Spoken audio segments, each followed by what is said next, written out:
Okay, I'm driving the EV9 on a slow road, in normal drive mode. I've updated the head unit, the infotainment, so you've got wireless Android Auto and CarPlay, and the best feature of this so far is that the Android Auto appears on the head-up display, as you can see there, the directions.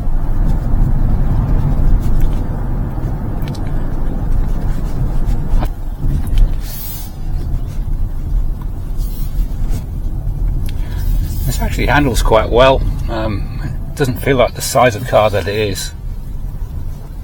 It just feels really nippy.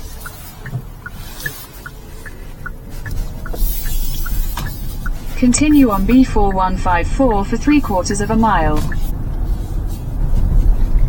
If I press the shortcut button, and that's how you quickly get to phone projection, and then you can zip back and forth. Now if I press it, there you go.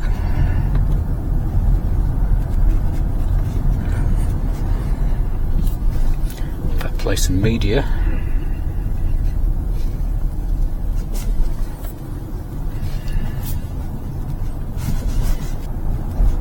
I'm not sure what the media player's doing, but it should be playing media.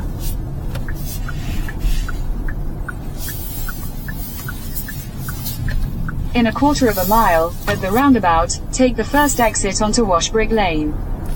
So if I flip up, I should change track, and there's the album art. Excellent. On the head-up display. And again, brilliant.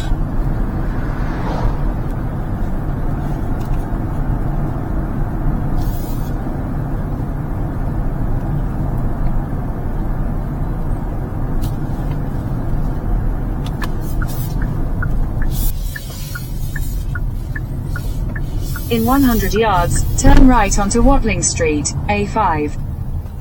Turn right onto Watling Street, A5. Okay, I'm going to try smart cruise control, so press the cruise control button. That's it, set.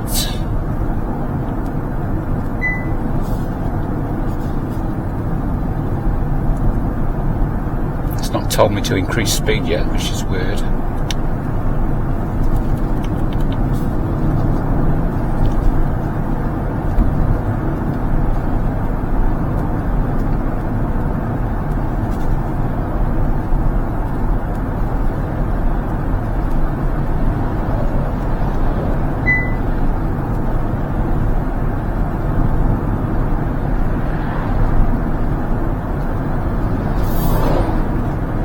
In 1/4 of a mile, at the roundabout, take the second exit onto Walsall Road, Watling Street.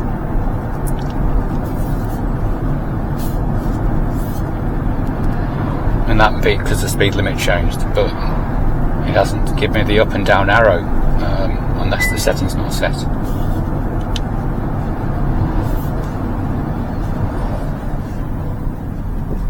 Okay, I've just enabled speed limit assist. And now it's behaving like it does on an EV6 with the up and down arrows, so it tells you to speed up or slow down depending on what the speed limit is. On the motorways, highway drive assist does it automatically, assuming it's read the speed sign correctly.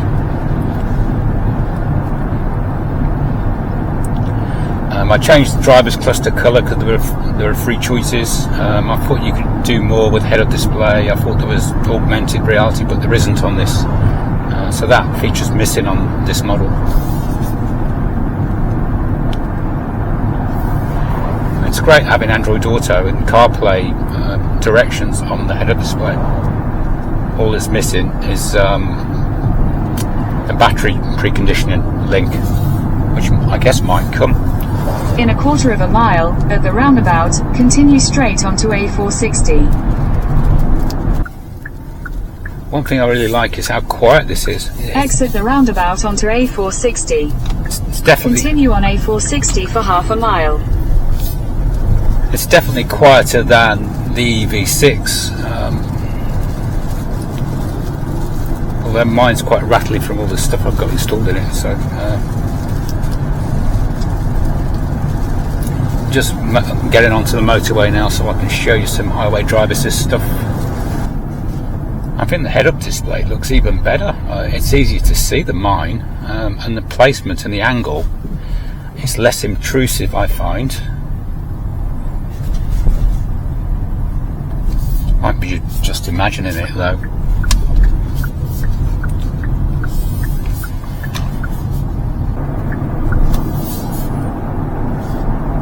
Right, it won't go into HDA until you get properly on the motorway. Right, up that to 70. It says automatically adjusting something, but maybe it's the speed. That's a message I don't see on mine.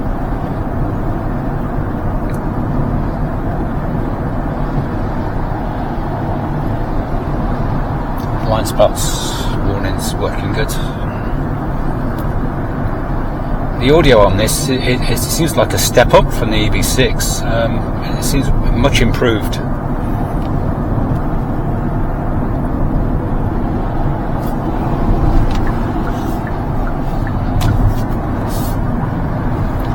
Managed 3.2 miles to the kilowatt hour so far, and it's 12 degrees.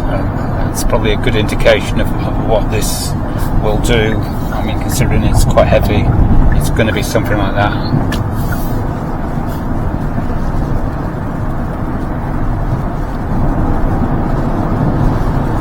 HDA, yeah, should be auto speed limiting. I've got to put it up to 70.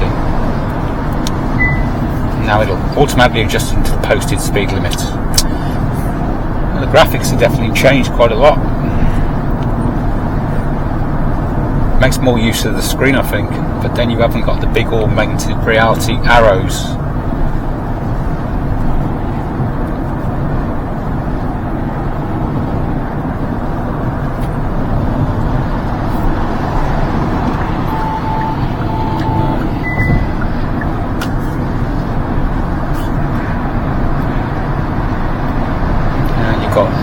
Turn by turn, and you've got the similar graphic to the EV6 and Nero EV there. You've got the duplicator, so you don't need to look at it.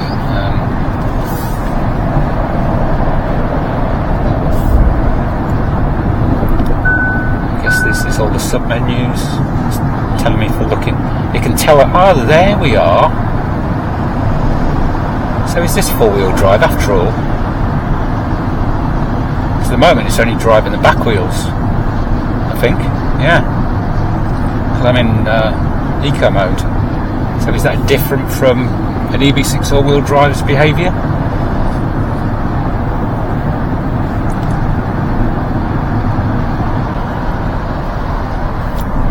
These haptic buttons are a pain because you can't feel them. You've got to look at them, which kind of is besides the point. They kind of make things more distracting, so I don't like them. Oh, there's the menu. EV menu.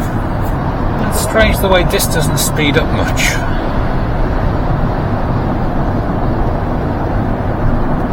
Doesn't behave quite the same as the EV6 does. Once you set it to 70, if it slows down, it puts it back to 70.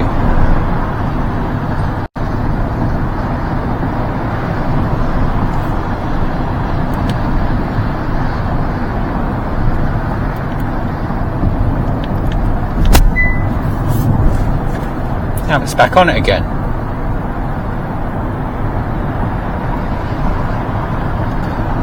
And this is how you do a manual battery condition. Activate that there. And that's reporting the battery temperature's low.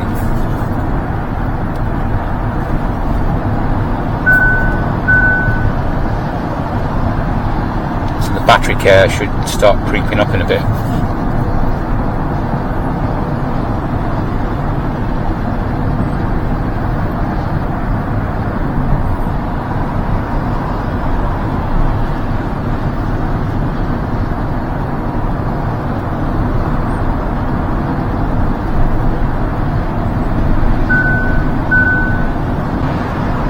strange that the battery care hasn't activated, the battery heater, battery preconditioning is not activated. I mean, it's got a light on it, but there's no power coming off the battery care box there.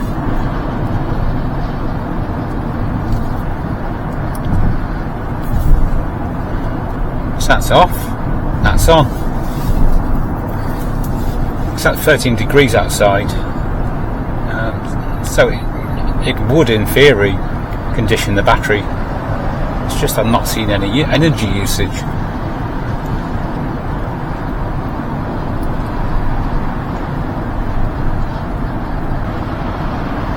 Let's try a lane change.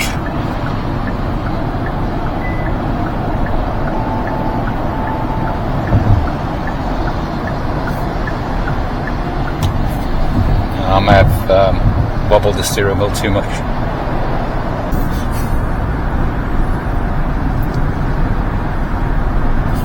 Oh, I see. Battery care is showing 5.5 kilowatts, which is higher than an EV6 would use, but it's a bigger battery, I guess. And because the percentage was 0, I didn't notice.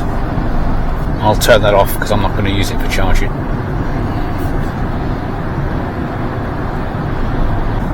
So on the home screen when you're driving, you've got the map always on all the time, even though I'm not using it. You've got your meter currently playing, and then you've got your various charge stops and your EV menu, which is probably good things to have. I don't know how customizable this is though.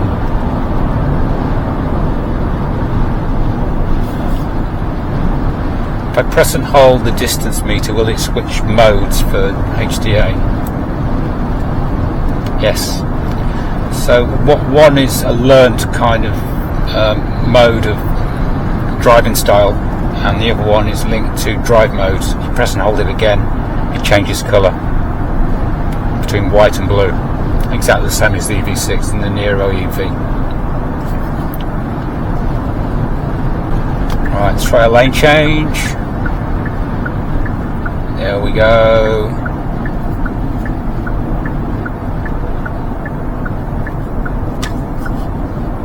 Now I'm going to get off and turn around and come back down now.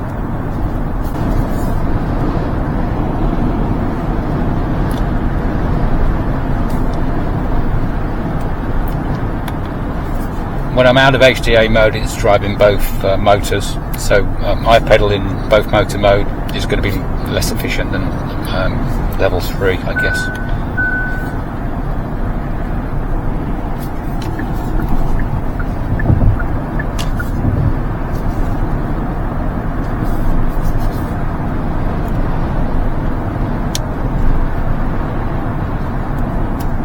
If you press and hold the up button, it'll go up in units of 5.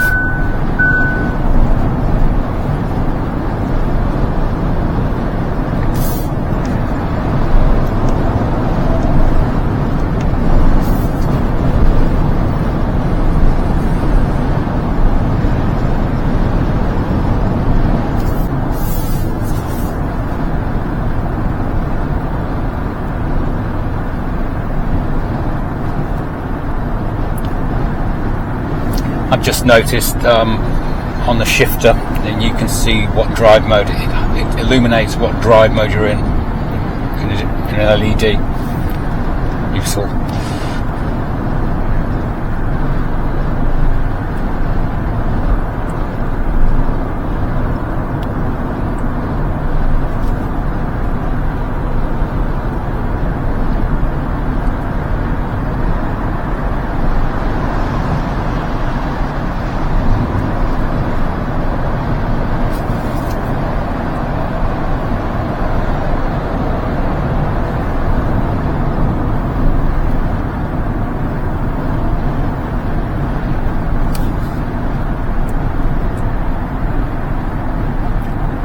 Managing 3.1 miles per kilowatt hour somehow. I'm not going that fast.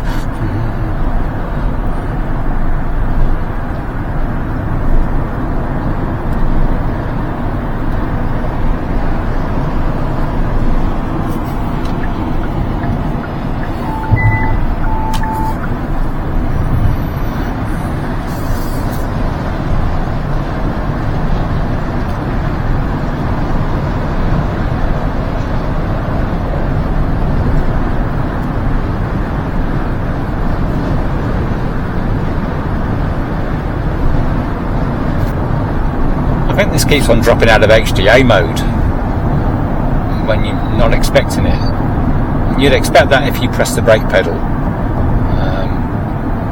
Maybe I did. This is the sound at 70, so I'm just going to speed up to 70 and get in the fast lane.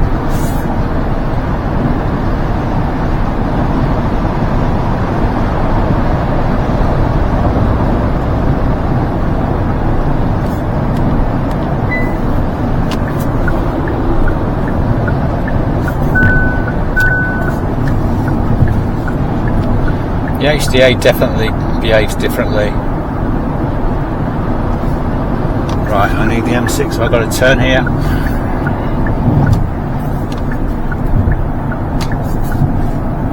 This is the 3D camera.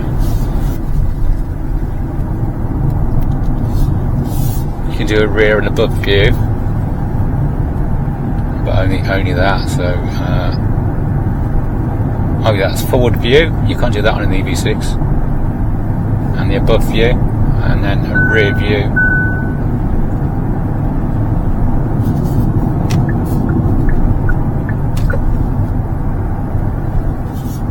Split and rear view. I don't think you've got that much flexibility on an EV6.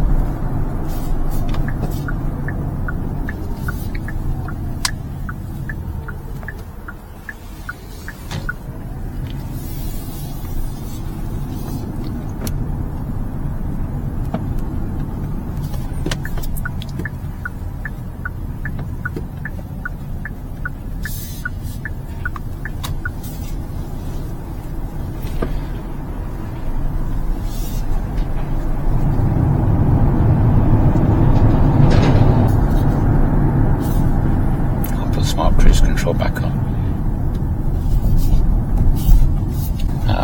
On smart cruise control, the angle changes on the head-up display when you go around an island and curves like it does on the motorway. That's new.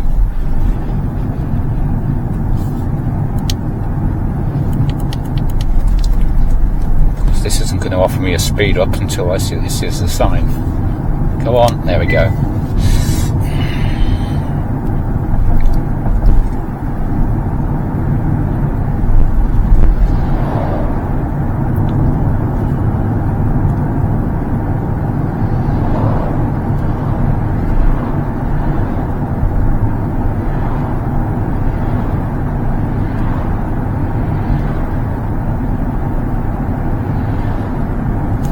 Then press and hold to switch between alert mode and drive mode, where it changes colour from white to blue, then back again to white.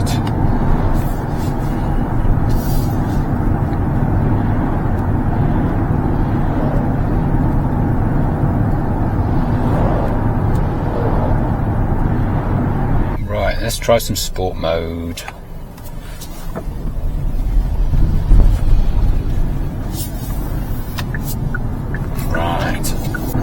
That's more like it.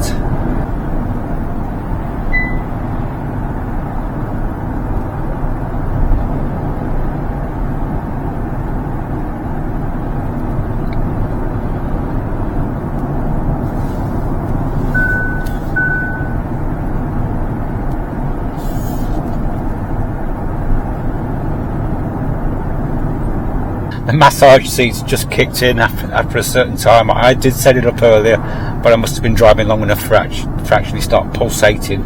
It's a weird sensation pushing my back around, but it's probably doing it good to stop me from getting backache, I hope. But it's like it's breathing, inflating and deflating at the moment. Right, I'm going to try sport mode, 4-wheel drive, 0 to 60.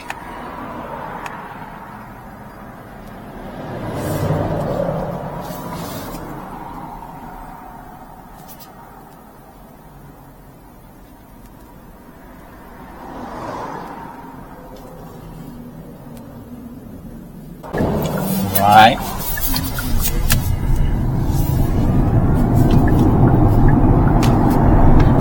Yep, that'll do.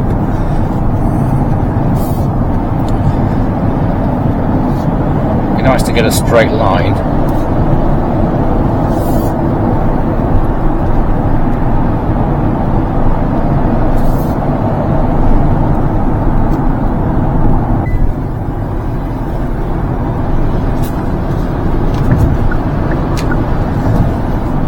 This is new when you're reversing.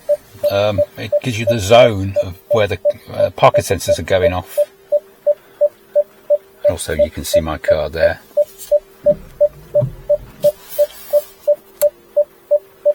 That is the auto dip mirror, which you just set there.